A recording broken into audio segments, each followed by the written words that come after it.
Today I'd like to talk about doing a watercolor sketch.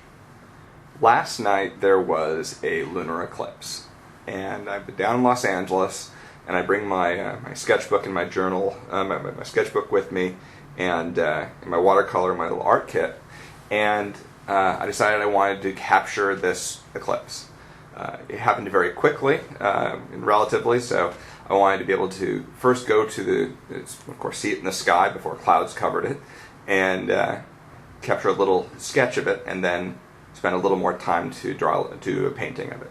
So, bring my watercolor kit with me. This is my 15-year-old watercolor kit. I've replaced a bunch of the pans. This is my my brush that has water in it. I can just refill it with water. Of course, you can find water anywhere. This seals up; it doesn't leak. I really like that. So what I've done is I went outside and I started off with a sketch. This is what I saw. So I was at Cafe de Artis in Los Angeles, in Hollywood, and I started off with the little sketch that I saw of it, taking little notes of what the color is, and the shape of the building and some trees around it.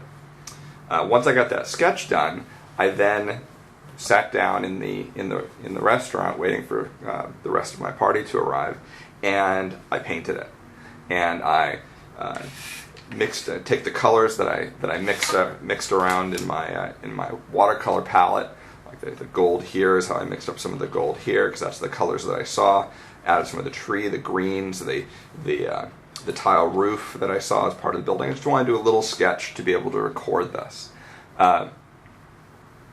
What I can now do is I look at this picture, and I actually met with a bunch of friends and colleagues for dinner that night. And I look at this picture, and it's a mnemonic for that whole dinner, that whole evening. I'll look at this and I'll remember that. That's why I like doing this kind of thing. One of the rules in watercolor, actually I have two rules to follow in watercolor.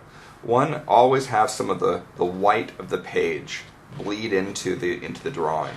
The white paper of the page is so important in watercolor that if you just do a mass of color, you don't have that advantage.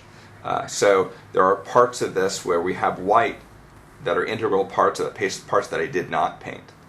The other rule of watercoloring is you never use any of the paints directly out of the pans. You'll mix them up with other colors, and the best hint of what to mix it with is its opposite. So, for example, the red would mix with green, blue mixes with yellow. No, excuse me. Blue would mix with the brown.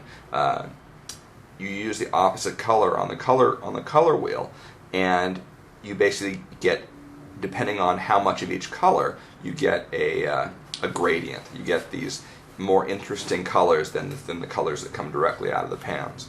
And then, of course, you can keep those colors